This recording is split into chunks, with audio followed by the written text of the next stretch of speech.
어떤 일이 있었냐면 네. 6.27 대책이 발표되고 이틀 후에 정치인 관련해서 한 분이 어느 지역에 오셨대요. 대책이 발표되고 나서. 되게 이상한 특징적인 거래를 하고 가셨다는 거예요.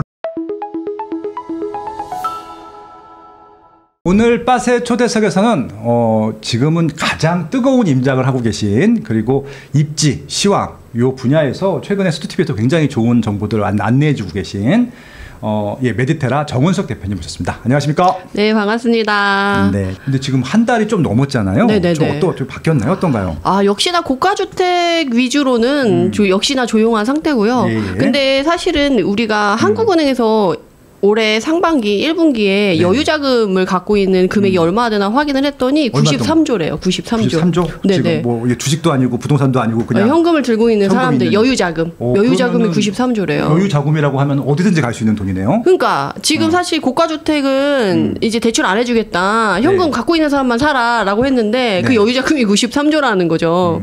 그래서 사실은 이제 부동산을 현금 주고 그냥 사겠다라고 하는 사람을 막을 수는 없고, 그렇죠. 그래서 고가주택 내에서는 거래가 많지는 않지만 그래도 가격이 많이 빠지지 않는 상태로 좀 가고 있는 것 같긴 해요. 그러니까 아직 막 금매가 막 또 쏟아진다 막 이런 거는 아니라는 거죠. 시황을 대표할 수 있는 거래량 먼저 좀 체크를 하고 현장 분위기를 좀 알려드리려고 하는데요. 좋습니다. 그 거래량을 보면 지금 8월 6일에 좀 따끈따끈하게 제가 가져왔어요. 어저께네? 네네네. 어제 새로 바꿔가지고 가지고 왔는데 네네. 지금 결국에는 6.27 대책 발표 이후에 7월에 얼마 거래가 됐냐라는 게 문제인데요. 네.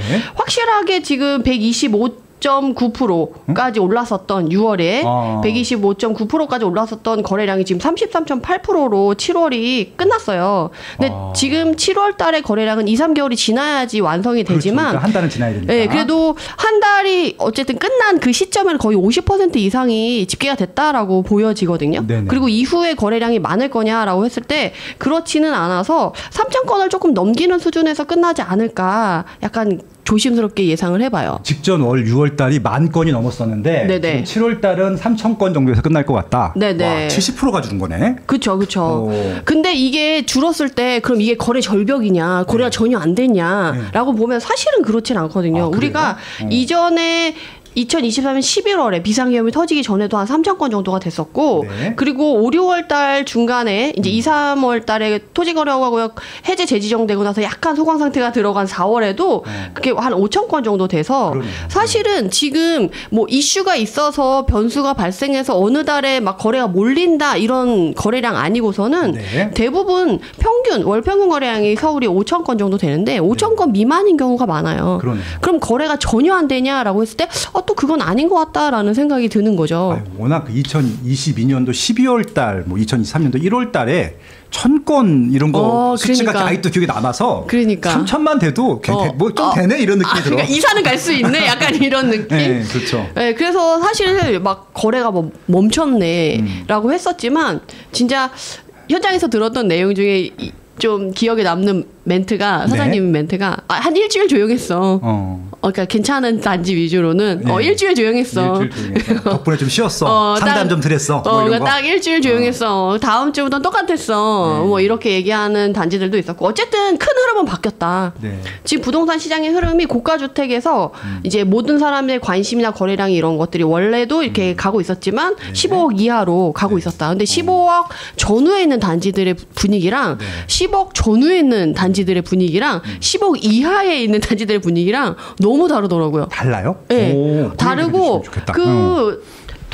6.27 대책이 발표돼서 적용을 받아서 그 분위기가 달라진 거잖아요. 근데 그 적용 포인트도 다르더라고요. 그래서 수요층에 따라서 이런 포인트가 이렇게 다르구나라는 걸 많이 느낄 수 있는 시장이었어요. 그래서 제가 그거를 지역별로 좀 나눠서 말씀을 드릴 거고 지금 서울을 보면 이렇게 거래가 좀 안 나오긴 했지만 6월 달에는 서울이 거래량이 125.8% 전국에서 1위였거든요. 거래량. 비율 증가가. 네, 거래량 비율 자체가. 그럼 일단 모든 게 다 서울로 통하는 달이었네. 네네네. 근데 7월에는 맨 밑으로 내려갔어요. 세종 밑으로. 세종 밑으로? 네, 저 맨 밑에 내려가는 걸로 보였거든요. 통계네. 네, 그래서 서울은 이렇게 거래량이나 이런 게 변동이 크다. 근데 사람들이 사실은 변동폭이 큰 거는 별로 안 좋다라고 생각을 할 수도 있잖아요. 근데 제가 요새 느낀 건 변동폭이 전혀 없는 게 오히려 가치가 없을 수 있다. 이렇게 해서 어쨌든 서울 서울은 이렇게 변동폭이 크고 이렇게 들쑥날쑥해서 가치가 있을 수 있나 없나라고 생각을 할 수도 있는데 네. 요새는 변동폭이 큰 게 오히려 더 약간 가치가 있는 사람들이 관심을 갖고 빠지고 이런 게 있는 거여가지고 오히려 관심이 있는 걸로 생각을 하시는 게 더 낫겠다라는 생각이 들더라고요. 그렇네요. 서울 거래량 이렇게 봤는데 전국 거래량도 한번 좀 보면 좋지 않을까. 왜냐하면 서울만 요번에도 좀 들쑥날쑥 했을 수도 있으니까. 그래서 전국 거래량을 봤더니 전국 거래량은 오히려 서울보다는 들쑥날쑥한 게 좀 덜했어요.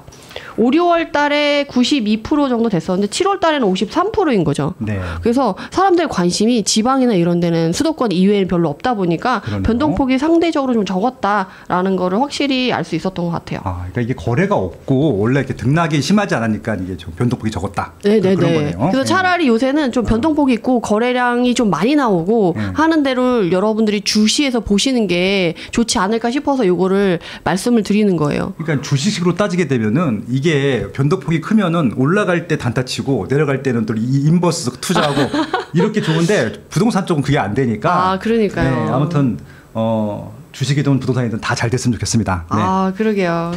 그래서 어쨌든 거래량이 나오는 게 지금 제일 중요하다라는 그 기조를 말씀을 드리고요. 앞으로 하반기 시장을 평가할 때도 거래량을 기준으로 보시는 게 가장 베스트하지 않을까. 일단 거래량이 증가한 쪽을 좀 주목하자. 네네네. 왜냐하면 거래량이 안 나오면 이제 가격이 이렇게 거래가 되면서 가격 상승도 있을 수 있고 그게 유지가 되는데 네. 이제 거래가 안 되면서 뭐 가격이 안 빠질 수도 있잖아. 그렇죠. 뭐 고가 주택은 그런 분위기가 있지만 그래서 지금은 그래서 거래가 된다 안 된다 많다 적다만으로 가격을 평가할 수는 없어서 네. 거래량이 나오면서 분위기 좋은 그 흐름이 나타나는 지역을 먼저 보는 게 정말 중요하다라는 생각이 들었어요. 좀 이번 주에도 좀 그런 지역이 보였나요?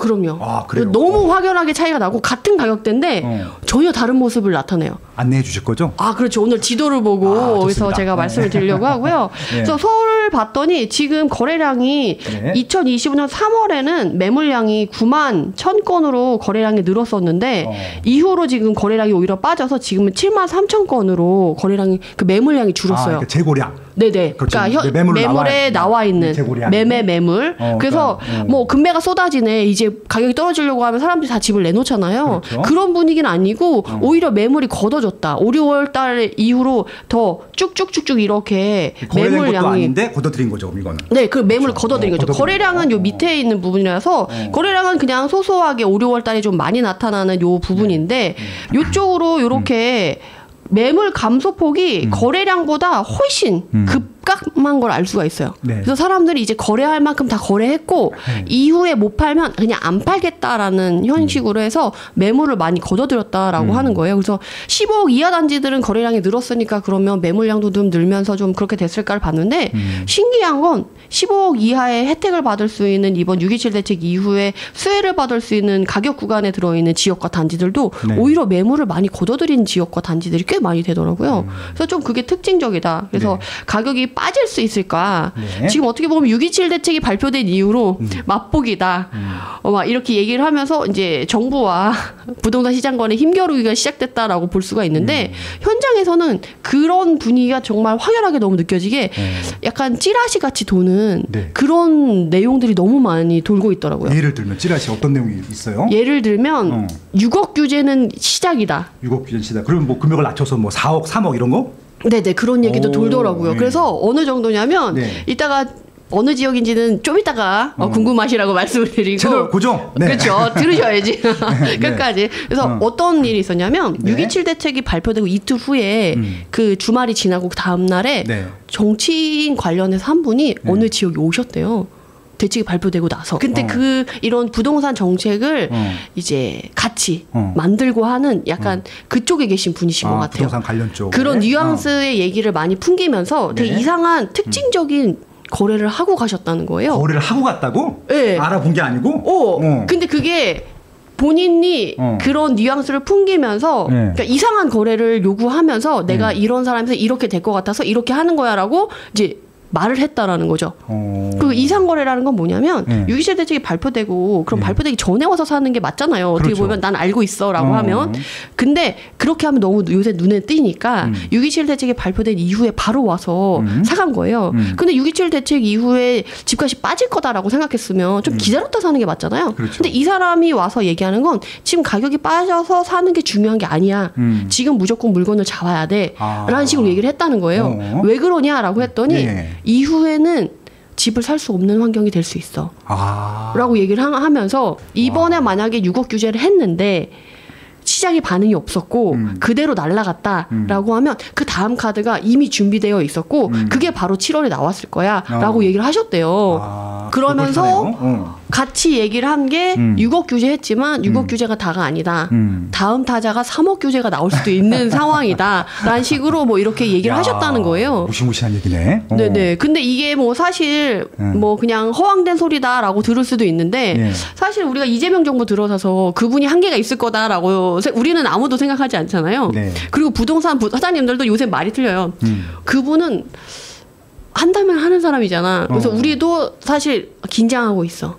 라고 부동산 사장님들 다 그걸 인지하고 계시더라고요. 그러니까. 뭐 이제 6억 규제했을 때 이거 되게 충격적이긴 했는데 현장에서 부동산 사장님들끼리 이렇게 찌라시가 돌고 있어서 이런 얘기가 돌니까 3억 규제도 그 사람이라면 그 대통령님이라면 불가능할까? 가능할까? 이런 걸 가늠하게 된다는 거죠. 근데 이런 내용들이 이것뿐만 아니라 현장에 또 많은 내용들이 돌고 있어서 오늘 흥미롭게 진행을 할 수 있지 않을까.